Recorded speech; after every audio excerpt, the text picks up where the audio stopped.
नमस्कार दोस्तों, मैं दिलीप कोसारे महाराज मानव हित कल्याण सेवा संस्था का संस्थापक, राष्ट्रीय अध्यक्ष व आरजेडी पार्टी का महासचिव महाराष्ट्र। हम एक वीडियो के माध्यम से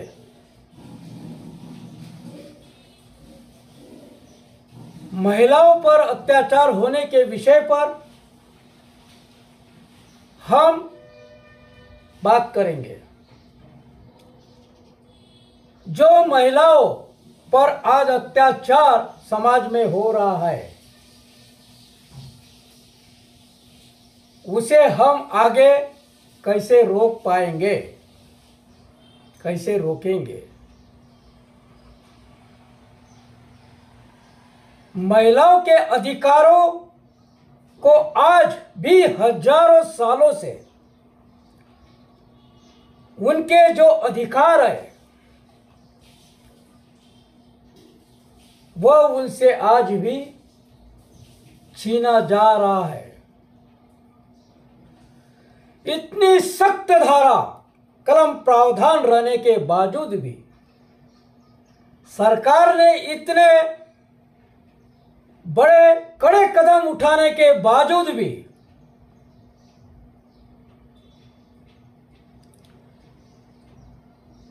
भी वह सब हजारों वर्षों से,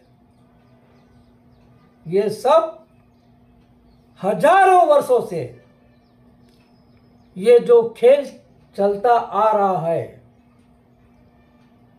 अपनी पुरानी रूढ़ी परंपरा के वजह से, वही अपनी पुरानी विचारधाराओं के कारण से ये सारे झगड़ों की बड़ी पिसाद है, बहुत बड़ी पिसाद है।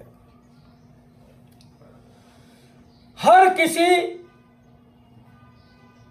को बुनियादी मानव अधिकारों का हक है, जैसे अच्छे तरीके से अपने जीवन जीने का अधिकार है, भेदभाव से मुक्ति का अधिकार, शिक्षा का अधिकार इत्यादि। हालांकि हजारों सालों से और आज भी महिलाओं और लड़कियों के अधिकारों की उपेक्षा की जाती रही है।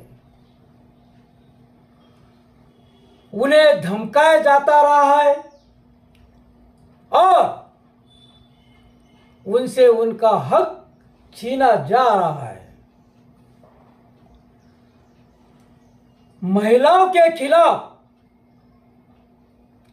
हिंसा को रोकने के लिए समाज में जागरूकता बढ़ाने के साथ साथ कई और उपाय किए जा सकते हैं। शिक्षा के जरिए महिलाओं और पुरुषों के बीच समानता, गैर रूढ़िवादी लिंग भूमिकाएं और हिंसक संघर्ष समाधान के बारे में जानकारी दी जानी चाहिए। कानूनी प्रणाली महिलाओं के खिलाफ होने वाली हिंसा को प्रभावी ढंग से निपटाने के लिए कानूनी प्रणाली को और मजबूत बनाना चाहिए।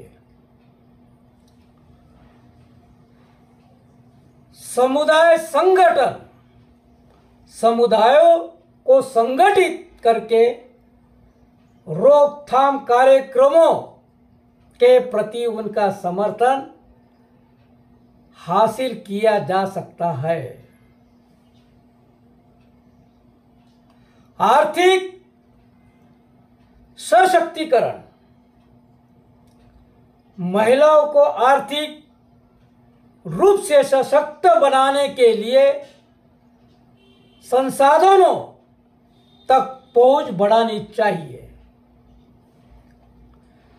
लिंग परिप्रेक्ष्य,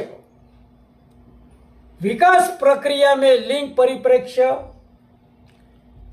को मुख्य धारा में लाना चाहिए। नीतियों के निर्माण,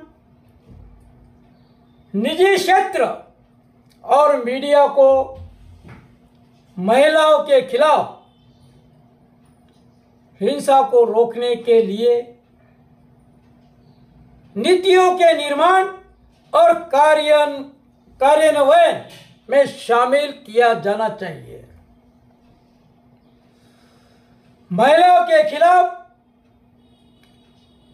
हिंसा का मतलब सिर्फ शारीरिक हिंसा नहीं है। इसमें यौन, भावनात्मक, मनोवैज्ञानिक और वित्तीय दुर्व्यवहार भी शामिल है। महिलाओं के खिलाफ सामाजिक अपराधों को रोकने के लिए कानून और इसके प्रवर्तन पर लोगों को शिक्षित करने पर ध्यान केंद्रित किया गया है। उद्देश्य महिलाओं पर होने वाले अत्याचारों जैसे बलात्कार, दहेज, हत्या, पत्नी की पिटाई, शराबखोरी, छेड़छाड़ आदि की रोकथाम के लिए प्रचार प्रसार और शोध कार्य को बढ़ावा देना चाहिए।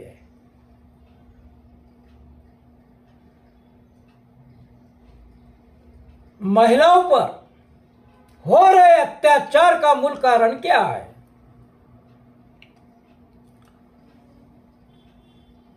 नारी पर सदियों से हो रहे अत्याचारों के मूल में नारी को बंधक बनाने वाले कारणों में मुख्य कारण उसकी आर्थिक पराधीनता रही है।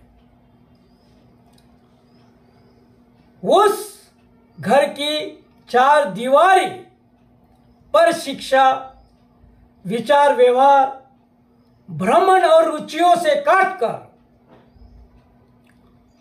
पारिवारिक जनों के सेवार्थ बंदी बनाकर रखा गया था। समाज में महिलाओं की स्थिति को कैसे सुधारा जा सकता है? कैसे सुधारा जा सकता है? महिलाओं की स्थिति में सुधार समय बीतने के साथ सरकार ने महिलाओं की स्थिति सुधारने के लिए कई कानून बनाए। स्त्री शिक्षा को अनिवार्य किया गया है। लड़की की मर्जी के बगैर शादी पर प्रतिबंध लगाया गया है। तलाक को कानूनी दर्जा दिया गया। अब महिलाएं अपनी मर्जी के अनुसार किसी भी हुनर के लिए ट्रेनिंग ले सकती है। इस महिलाओं ने ज्यादा से ज्यादा अपने शिक्षा, अपने कुछ हुनर पर ज्यादा से ज्यादा फोकस करना चाहिए। महिला उत्पीड़न के लिए कौन सी धाराएं आज के तारीख में लागू है? वैसे तो महिलाओं के ऊपर जो अत्याचार हो रहे हैं आज समाज के अंदर, बहुत सारे धाराएं, सरकार के तरफ से बहुत सारे प्रावधान, सरकार के तरफ से नए नए उपक्रम, नए नए शिक्षा ट्रेनिंग दी जा रही है। गंभीर बनाया गया तथा धारा 354 ये, धारा 354 बी, धारा 354 सी तथा धारा 354 डी को जोड़ा गया। मौजूदा प्रावधान के तहत भारतीय दंड संहिता धारा 354 के तहत छेड़छाड़ मामले में दोषी पाए जाने पर अधिकतम 5 साल तथा कम से कम 1 साल की सजा का प्रावधान किया गया है तथा इस गैर जमानतीय अपराध बनाया गया है। महिलाओं का शोषण आज के समाज में कैसे किया जाता है? महिलाओं के खिलाफ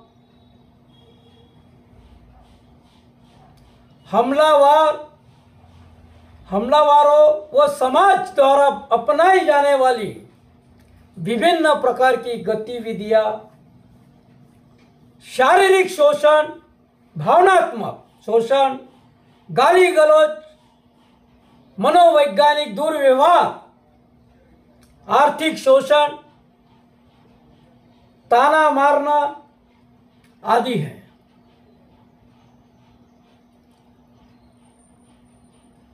घरेलू हिंसा न केवल विकासशील या अन्य विकसित देशों की समस्या है, बल्कि ये विकसित देशों में भी बहुत प्रचलित है।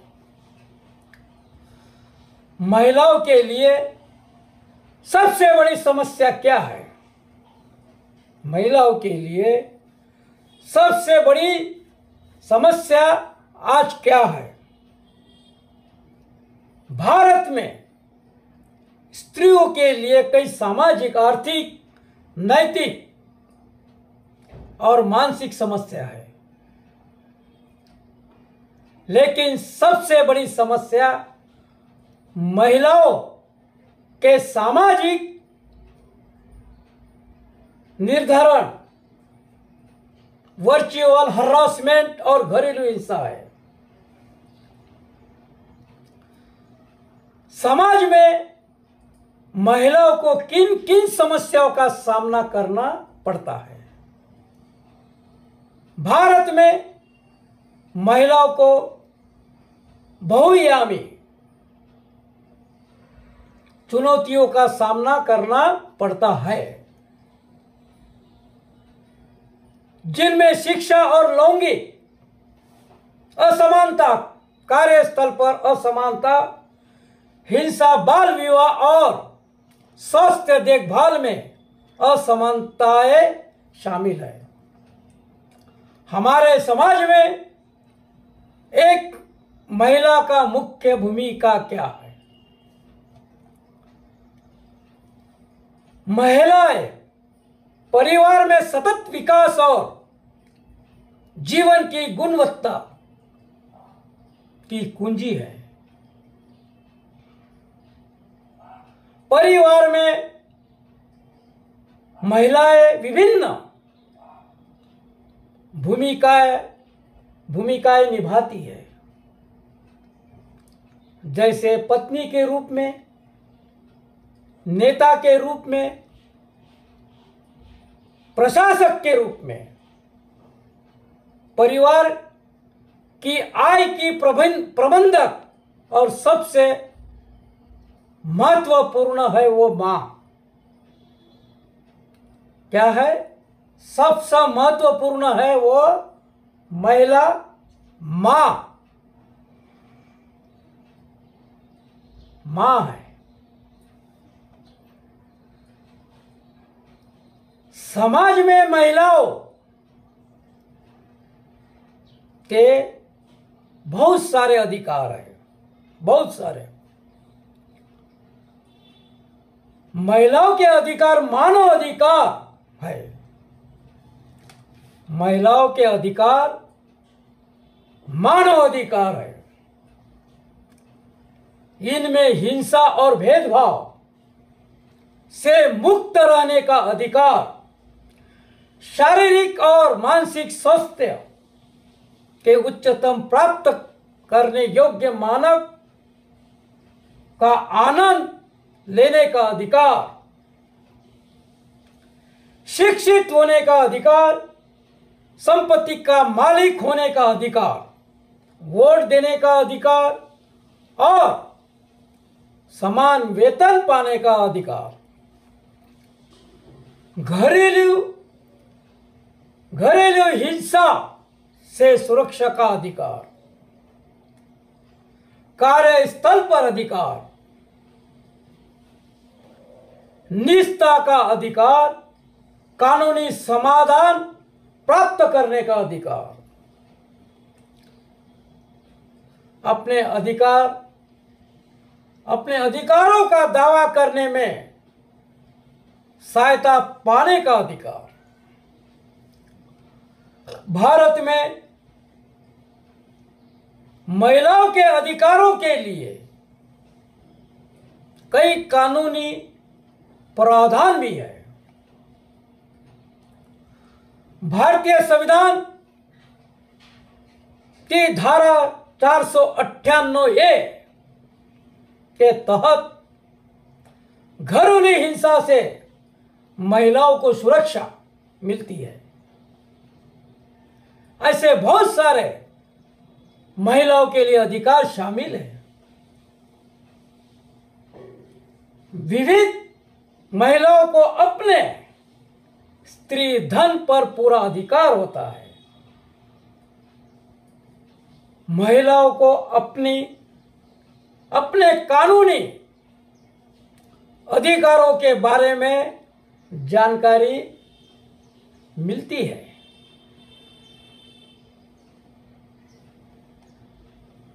महिलाओं को अपने अधिकारों के उल्लंघन के लिए न्यायालय और कानूनी मंचों पर जाया जा सकता है। महिलाओं के कौन कौन से अधिकार होते हैं? इनमें हिंसा और भेदभाव से मुक्त रहने का अधिकार, शिक्षा और स्वास्थ्य तक पहुंच का अधिकार, संपत्ति का स्वामित्व रखने का अधिकार, वोट देने का अधिकार और समान काम करने के लिए समान वेतन का अधिकार शामिल है। मुख्य ये बात बहुत बड़ी है। भारत में महिलाओं के अधिकार क्या है?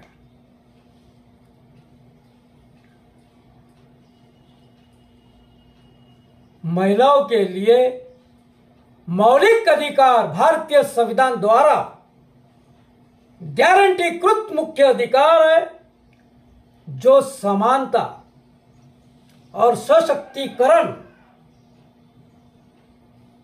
सुनिश्चित करते हैं।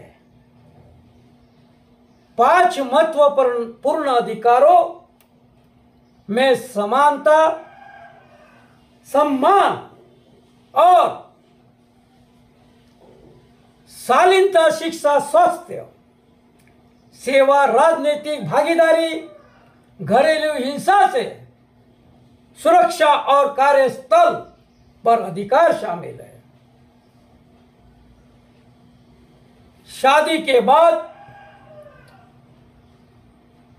पत्नी के क्या अधिकार है? शादी के बाद वाइफ को अपने ससुराल में रहने का पूरा अधिकार है।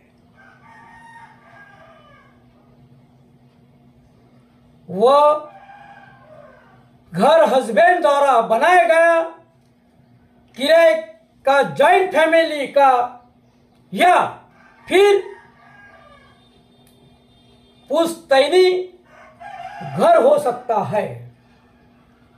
विधवा महिला को भी उसके मृत हस्बैंड के घर में रहने का हक दिया गया है। एक विवाहित महिला के क्या अधिकार है? भारत में पत्नी को अपने सभी स्त्री धन पर पूर्ण स्वामित्व का कानूनी अधिकार है। अगर पति और ससुराल वाले महिला को स्त्री धन देने से इनकार करते हैं तो उन पर आपराधिक आरोप लगाए जा सकते हैं। ऐसे मामलों में जहां सास अपनी बहू को स्त्री धन रखती है और बिना किसी कानूनी वसीयत के मर जाती है, विवाहित महिला को उस पर कानूनी अधिकार होता है। महिला पर हाथ उठाने पर कौन सी धारा लगती है?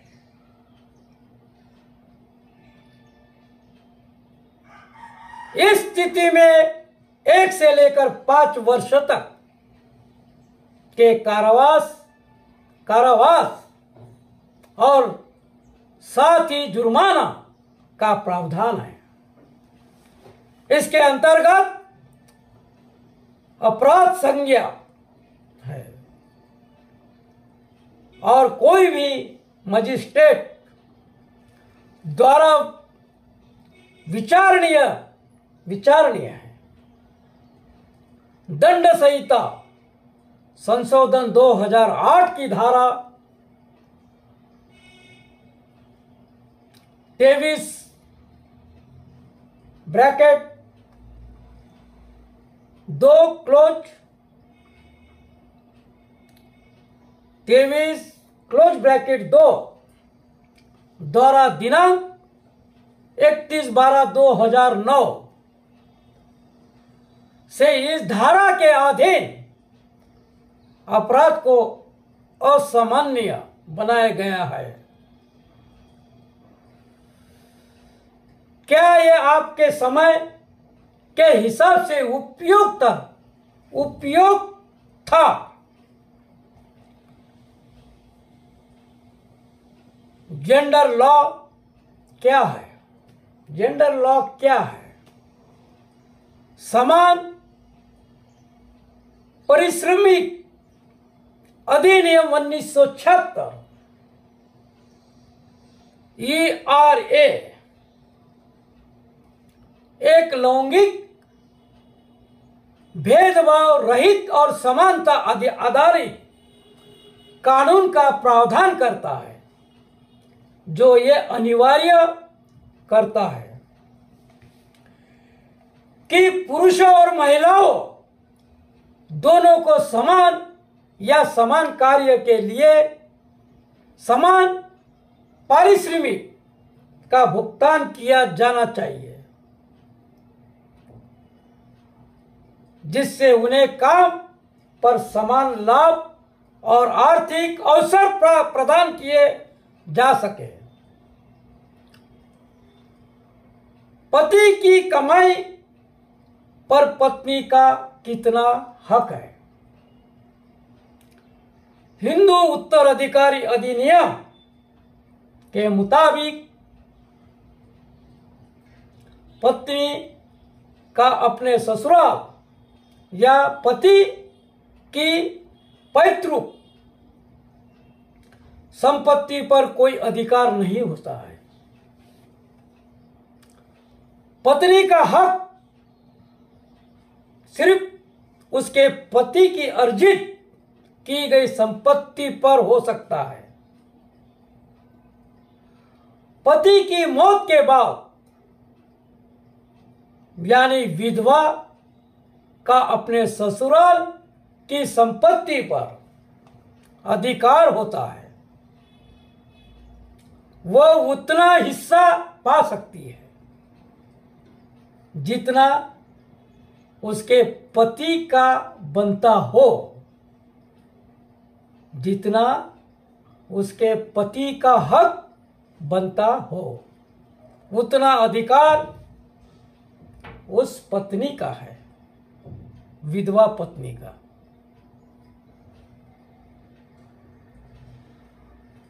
पत्नी को छोड़ने पर कौन सी धारा लगती है?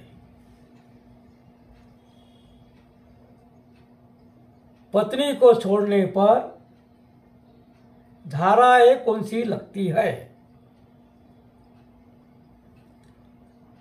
गुजारा भत्ता अधिनियम धारा 125 का उपयोग अधिकांश भारतीय विवाहित स्त्रियों द्वारा ही किया जाता है। अगर पति ने पत्नी को छोड़ दिया है या तलाक दे दिया है तो महिलाएं धारा 125 के तहत हक मांग सकती है। पति पर पत्नी के कानूनी अधिकार क्या है? हिंदू विवाह अधिनियम HMA 1955 में विवाहित महिला के लिए अपने माता पिता के घर लौटने का कोई प्रावधान नहीं है, कोई प्रावधान नहीं है। उसे पति के ऊपर पत्नी का कानूनी अधिकार है कि वह जब चाहे तब अपने घर में रह सकती है। पति के ऊपर पत्नी के महत्वपूर्ण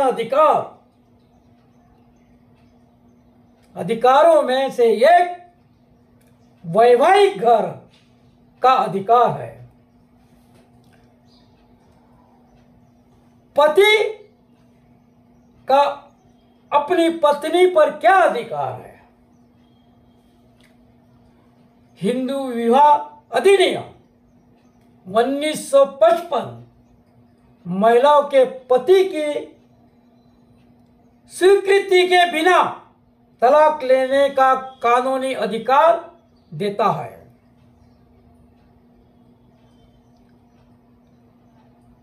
व्यभिचार, क्रूरता, परित्याग, वैवाहिक घर से बेदखल होना,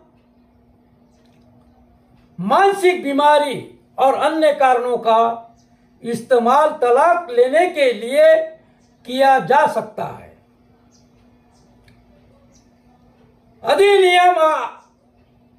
अधिनियम आपसी सहमति से तलाक की भी अनुमति देता है।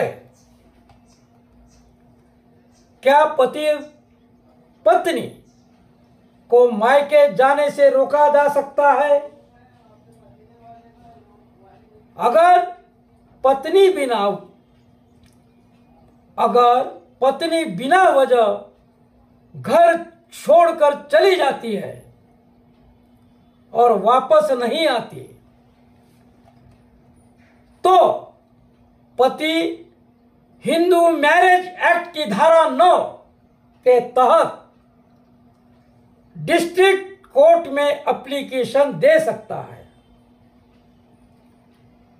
वो मांग कर सकता है कि कोर्ट से पत्नी को वापस घर लौटने का आदेश दे। फोन पर गाली देने पर कौन सी धारा लगती है? एक दूसरे को गंदी गालियां देना भारतीय दंड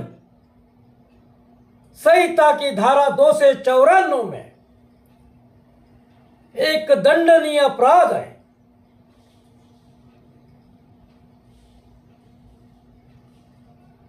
बता दें कि धारा 294 में दोनों पक्ष राजीनामा भी नहीं कर सकते हैं, क्योंकि गालियां देने से केवल पीड़ित पक्षकार को तकलीफ नहीं होती है, बल्कि जहां ये गाली गलौज हो रही होती है वहां मौजूद आसपास के आम लोगों को भी काफी परेशानियां होती है।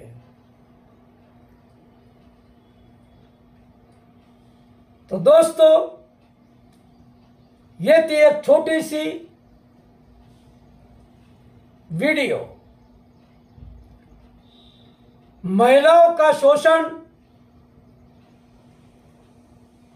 आज के समाज में जो हो रहा है, उनके क्या क्या अधिकार,